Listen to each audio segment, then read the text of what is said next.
Hindupuram assembly నియోజకవర్గంలో నందమూరి బాలకృష్ణ గారు ఎన్నో అభివృద్ధి కార్యక్రమాలకి శ్రీకారం చుట్టారు. ప్రభుత్వంతో కలిసి కొన్ని అభివృద్ధి కార్యక్రమాలు, ప్రభుత్వంతో సంబంధం లేకుండా తన సొంత ఖర్చులతో మరికొన్ని అభివృద్ధి కార్యక్రమాలకి ఆయన ఈ నియోజకవర్గంలో శ్రీకారం చుట్టారు. ప్రస్తుతం మనం హిందూపురం అసెంబ్లీ నియోజకవర్గంలో ఉన్నటువంటి లేపాక్షి మండలంలో ఉన్న గురుకుల విద్యాపీఠం బీసీ వెల్ఫేర్ హాస్టల్ దగ్గర అయితే ఉన్నాం. ఈ స్కూల్కి ఒక ప్రత్యేకత అయితే ఉంది. ఈ స్కూల్ని ప్రారంభించింది స్వర్గీయ నందమూరి తారక రామారావు గారు. ఆయన ఈ స్కూల్కి శంకుస్థాపన చేశారు. కాబట్టే నందమూరి బాలకృష్ణ గారు ఈ స్కూల్ పట్ల ప్రత్యేకమైనటువంటి చొరవ చూపిస్తూ వచ్చారు.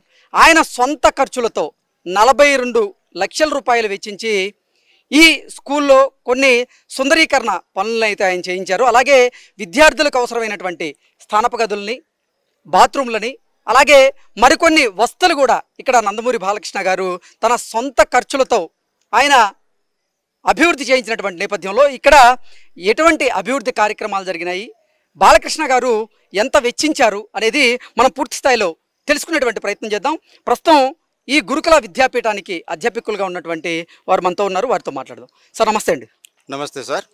నందమూరి బాలకృష్ణ గారి చొరవతో ఇక్కడ కొన్ని అభివృద్ధి కార్యక్రమాలు జరిగినాయి కదా, ఏ అభివృద్ధి కార్యక్రమాలు ఇక్కడ జరిగినాయి సార్? ఈ ఎంజేపీ గురుకుల పాఠశాల మరియు కళాశాల 1989వ సంవత్సరంలోనే అప్పటి ముఖ్యమంత్రి గారు స్వర్గీయ శ్రీ నందమూరి తారక రామారావు గారి చేత ప్రారంభించబడింది. సో అప్పటి నుంచి ఇంతవరకు ఈ యొక్క కళాశాల పాఠశాల అనేక మంది విద్యార్థులను దేశవ్యాప్తంగాను మరి విదేశాల్లోనూ వారిని సేవలు అందించేటువంటి రీతిలో తీర్చిదిద్దడం జరిగిందనమాట. సో ఈ సందర్భంగా మరి మా యొక్క నియోజకవర్గం హిందూపురం ఎమ్మెల్యే గారు పద్మవిభూషణ్ శ్రీ నందమూరి బాలకృష్ణ గారు వారి యొక్క నాన్నగారి చేత ప్రారంభించబడినటువంటి ఈ పాఠశాల కళాశాల పట్ల మక్కువను కలిగి ఉండడం సహజం.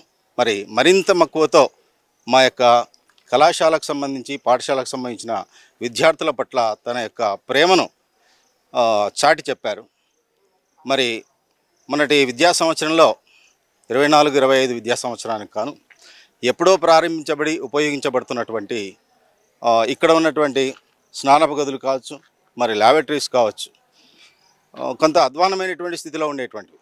ఒకనొక సందర్భంలో పిల్లల లోపలికి ఎంటర్ కావడానికి కూడా కొంత ఇబ్బందికరమైనటువంటి పరిస్థితులు ఎదుర్కొన్నారు. మరి ఎవరైనా కూడా అధికారులు ఇక్కడికి వచ్చినటువంటి సందర్భంలో కూడా చాలా అసహనాన్ని వ్యక్తపరచడం కూడా జరిగింది. మరి మా బిడ్డల యొక్క అదృష్టం అని చెప్పుకోవచ్చు. మరి నందమూరి బాలకృష్ణ గారి యొక్క ప్రేమతో మరి మరింత కన్సర్న్ కలిగినటువంటి ఒక పని అయితే ఇక్కడ జరిగింది.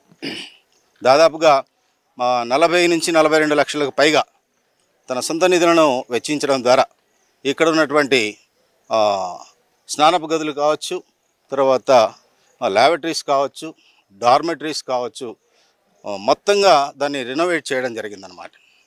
మరి అక్కడ డాడీయింగ్ చేయటము, తర్వాత టైల్స్ వేయటము, వాల్ టైల్స్ వేయటము, పెయింటింగ్ చేయటము, ఎలక్ట్రిఫికేషన్ చేయటము, రన్నింగ్ వాటర్ని ఏర్పాటు చేయటము, తద్వారా పిల్లలు ఒకప్పుడు ఎంటర్ కావడానికి కొంత ఇబ్బంది పడినటువంటి పరిస్థితుల్లో నుంచి హ్యాపీగా ఇప్పుడు వారికి ఆ సౌకర్యం కలిగినందుకు వాళ్ళు ఎంతో ఉత్సాహంగా ఉన్నారు. మరి ఇదే విధంగా మనకు సంబంధించినటువంటి అన్ని విషయాల్లోనూ ఇప్పుడు ఇక్కడ ఉన్నటువంటి ఎమ్మెల్యే గారి యొక్క ప్రతినిధులు మా పాఠశాల కళాశాలను ఎప్పుడు కూడా ప్రేమిస్తూనే ఉంటారు. ఏదైనా విషయాన్ని ఫోన్ చేస్తే చాలు ఇక్కడ ఈ యొక్క పాఠశాలను అక్కును చేర్చుకుంటారు. ఏ అక్కరణ కలిగినా కూడా దాన్ని తీర్చడానికి ప్రయత్నం చేస్తూ ఉంటారు. మరి ఈ కార్యక్రమాన్ని మరింత ముందుకు తీసుకువెళ్ళడానికి బాలకృష్ణ గారు అయితే ప్రయత్నం చేస్తున్నారు. ప్రస్తుతానికి మాకు డైనింగ్ హాల్కి సంబంధించినటువంటి కొంత ఇబ్బందికరమైనటువంటి పరిస్థితులు ఉన్నాయి. కొత్త డైనింగ్ హాల్ కావాలి. సార్ కూడా వస్తామని చెప్పారు వాళ్ళ ప్రతినిధులు. వాళ్ళు వచ్చిన తర్వాత చూసి మరి దాన్ని రెనోవేట్ చేయటమా లేకపోతే కొత్తది చేయటమా అనేటువంటి జరుగుతుంది. ఏదేమైనప్పటికీ బాలకృష్ణ గారి ప్రేమ వాత్సల్యాలకి ఈ పాఠశాల కళాశాల పట్ల చూపిస్తున్నటువంటి ఆదరాభిమానులకి మా పిల్లల తరపున, అంటే మా బిడ్డల తరపునను, మా యొక్క స్టాఫ్ తరపునను ప్రత్యేకమైనటువంటి ధన్యవాదాలు, కృతజ్ఞతలు తెలియజేస్తున్నాను. మీరు చెప్పండి సార్, ఎన్నో అభివృద్ధి కార్యక్రమాలు అయితే ఈ స్కూల్లో జరిగాయి. నందమూరి బాలకృష్ణ గారు తన సొంత ఖర్చులతో ఇక్కడ అభివృద్ధి కార్యక్రమాలను చేయించారు. విద్యార్థులు ఇబ్బంది పడుతున్నారు. ఇక్కడ దోమల బెడద ఎక్కువగా ఉన్నటువంటి నేపథ్యంలో మెషిన్లు కూడా ఏర్పాటు చేశారు. వాటి గురించి ఏమంటారు? నందమూరి బాలకృష్ణ గారికి ఈ పాఠశాల మీద ప్రత్యేకమైనటువంటి అభిమానం అండి. ఈ పాఠశాల నందమూరి వంశానికే ఒక మానస పుత్రిక లాంటిది అన్నట్టు. ఎప్పుడు చూసినా బాలకృష్ణ గారు ఈ గురుకుల పాఠశాలలో ఉన్నటువంటి వసతుల గురించి, ఇక్కడ చదువుతున్నటువంటి విద్యార్థుల గురించి వచ్చిన ప్రతిసారి కూడా ఇక్కడ స్థానికంగా ఉండేటటువంటి పిఏల చేత విచారిస్తూనే ఉంటారు. సో ఎప్పటికప్పుడు ఈ పాఠశాల అభివృద్ధి కార్యక్రమాల్లో ఎమ్మెల్యే గారైతే మనకు చేయాల్సినటువంటి చేయూతని ఎప్పటికప్పుడు అందిస్తూనే ఉన్నారు.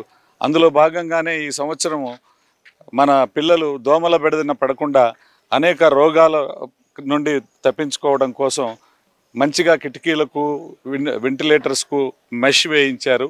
కిటికీలు డోర్సు అన్నీ చాలా వరకు డ్యామేజ్ అయిపోయి ఉంటే వాటినన్నింటినీ కూడా వెల్డింగ్ చేయించి చక్కగా పిల్లల యొక్క పరిరక్షణ కోసం సేఫ్టీ పాయింట్ ఆఫ్ వ్యూ కూడా చక్కటి డార్మెటరీస్ని రెనోవేట్ చేయడం జరిగింది. మనకు ఈ టాయిలెట్ బ్లాక్స్ రెనోవేట్ చేయడం అనేది పిల్లలందరూ చేసుకున్నటువంటి ఒక అదృష్టంగా భావించవచ్చు. చాలా అధ్వాన స్థితిలో పెచ్చులన్నీ ఊడిపోయి, పెయింట్ అంతా ఎక్కడంటే అక్కడ ఊడిపోయి, ఫ్లోర్ అంతా కూడా పాచి గట్టుకపోయి అక్కడికి వెళ్ళాలంటేనే కాస్త దుర్వాసన ఉండేటటువంటి పరిస్థితుల నుంచి చక్కటి సోఫిస్టికేటెడ్ అండ్ అడ్వాన్స్డ్ టాయిలెట్ బ్లాక్స్ని రెనోవేట్ చేస్తూ డాడూయింగ్ చేసి టైల్స్ అన్నీ వేయించి running water facilities, water tanks ఇవన్నీ కల్పించారు. పిల్లలైతే చాలా సంతోషపడుతున్నారు. ఇటువంటి వసతులన్నిటినీ కూడా ఉపయోగించుకొని పిల్లలు ఇప్పటికంటే కూడా మరింత మంచి స్థానాలకు చేరుకునే విధంగా వాళ్ళు కృషి చేస్తున్నారు. వాళ్ళ వంతు వాళ్ళకి ఎప్పటికప్పుడు ఎమ్మెల్యే గారి సహకారము, ఎమ్మెల్యే గారి తపన మనము పిల్లలకు తెలియజేస్తూనే ఉంటాము. వాళ్ళు ఎల్లవేళలా ఎమ్మెల్యే గారు ఇచ్చినటువంటి వసతులను మేము ఉపయోగించుకోవటమే కాకుండా భావితరాల వాళ్ళకు కూడా ఈ సర్వీసెస్, ఈ ఫెసిలిటీస్ అన్నీ భద్రపరిచి అందజేయాలన్నటువంటి సహకారాన్ని విద్యార్థుల నుండి కూడా లభిస్తోంది. సో ఇటువంటి వసతులు కల్పించినటువంటి నందమూరి వంశానికి పాఠశాల తరపున ప్రత్యేకమైనటువంటి ధన్యవాదాలు తెలియజేస్తున్నానండి. Thank you very much. ప్రస్తుతం బీసీ వెల్ఫేర్ హాస్టల్లో ఉంటున్నటువంటి కొంతమంది విద్యార్థులు మనతో ఉన్నారు. ఇక్కడ వసతులు ఎలా ఉన్నాయి, ఏర్పాట్లు ఎలా ఉన్నాయి అనేది వారి మాటల్లో అడిగి తెలుసుకుందాం. మీ హాస్టల్లో వసతులు ఎలా ఉన్నాయమ్మా? చాలా బాగున్నాయి సార్. ఇప్పుడు ఓకే, గతంలో ఎలా ఉండేవి, ఇప్పుడు ఎలా ఉన్నాయి? గతంలో చాలా మురికి పట్టి ఎంతో చాలా బాలేవు, ఇప్పుడు చాలా బాగున్నాయి సార్. ఓకే, డార్మెంటరీలు కూడా ఇది మెస్సులు వేపించి దోమలు కొట్టుకోకుండా పిల్లలకి ఏమీ రోగాలు రాకుండా మెస్సు కాపాడుతుంది సార్. అట్లా ఓకే. అలాగే డార్మెంటరీలో పెయింటింగ్లు ఎంతో కలకల రంగులతో. అంటే ఇంతకు ముందు అసలు ఈ బీసీ వెల్ఫేర్ హాస్టల్ ఎలా ఉండేది, ఇప్పుడు ఎలా ఉంది, దీన్ని అసలు డెవలప్ చేసింది ఎవరు? దీన్ని డెవలప్ చేసినది లెజెండరీ అయిన హిందూపూర్ శాసనసభ్యుడు శ్రీ శ్రీ శ్రీ నందమూరి బాలకృష్ణ గారు సార్. తమ్ముడు ఏం పేరమ్మా? నా పేరు ఎం జగన్నాయక్ సార్. ఏం చదువుతున్నావు? నేను ఇక్కడ 10వ తరగతి చదువుతున్నాను సార్. ఓకే, ఇక్కడ ఈ హాస్టల్లో వసతులు ఎలా ఉన్నాయి? ఇక్కడ హాస్టల్లో గత ప్రభుత్వంలో మనం చూసినట్లయితే వసతులు పనుకోవడానికి అలాగే ఆ రూమ్లో ఉండడానికే చాలా అసౌకర్యంగా ఉండేవి సార్. గత ప్రభుత్వంలో మనకి బాలకృష్ణ గారు అయితే ఆ వసతులకి పెయింటింగ్స్, అలాగే మెస్సులు, ఫ్యాన్లు, ఎలక్ట్రిసిటీ మొత్తం ప్రతి ఒక్కటి A to Z ఏమేమి కావాలో అన్ని చేసి చూపించారు. అలాగే బాత్రూమ్స్ అయితే ఒకప్పుడు మేము వెళ్ళాలంటేనే చాలా వాసన వచ్చేటివి సార్. తర్వాత బాలకృష్ణ గారు 40 లక్షల ఫండ్ మా స్కూల్కి శ్రీకారం చుట్టి ఆ బాత్రూమ్స్కి అయితే చాలా బాగా టైల్స్ వేపించి ఆ టైల్స్ అయితే ఇప్పుడు చూస్తే మనము నైట్ టైమ్స్ లో కూడా కరెంట్, ఎలక్ట్రిసిటీ అక్కడ మెల్లమెల్ల మెరుస్తూ ఉంది. అక్కడ మనం చూసినట్లయితే ప్రతి ఒక్క పిల్లోడు ఇప్పుడు అక్కడ ఎలా ఉంది అని అడిగితే బాగుంది సార్ అని చెప్తారు సార్. ఓకే, షవర్లు కూడా ఏర్పాటు చేసినట్టున్నారుగా సార్. షవర్లు కూడా ఉన్నాయి సార్. ప్రతి ఒక్క పిల్లలు అక్కడ వెళ్ళి స్నానం చేసేది, అలాగే బాగా ఆడుకుంటారు సార్. షవర్స్ తో కూడా బాగా నీళ్లు చల్లుకోవడం బాగుంటుంది. అంటే ఇంతకు ముందు అక్కడంతా మురికి పేరుకుపోయి అక్కడ మీరు స్నానం చేయడానికి ఇబ్బంది పడేవాళ్ళని, ఒకసారి కింద పడిన సందర్భం కూడా ఉంది అని చెప్తున్నారు. ఇప్పుడు ఎలా ఉంది మరి? ఇప్పుడైతే ఇంతకు ముందు అంత సిమెంట్ ఉండి అక్కడ పాచి పేరుకొని ఎంత క్లీన్ చేసినా మా వర్కర్స్ అందరూ చాలా క్లీన్ చేసినట్లే ఉండేది కాదు సార్. ఇప్పుడు టైల్స్ అనేటివి వేపించి క్లీన్ గా ఉండి అక్కడ స్నానాలకైతేనేమి ఏ లోటు లేదు సార్. ఒకప్పుడు చాలా మంది పిల్లలు అక్కడ పడి కాళ్ళు చేతులు ఇరగొట్టుకున్నారు సార్. ఇప్పుడైతే చాలా బాగుంది సార్. అక్కడైతే ప్రతి ఒక్క పిల్లలు స్నానం చేసుకుంటూ ఆడతారు సార్. ఓకే.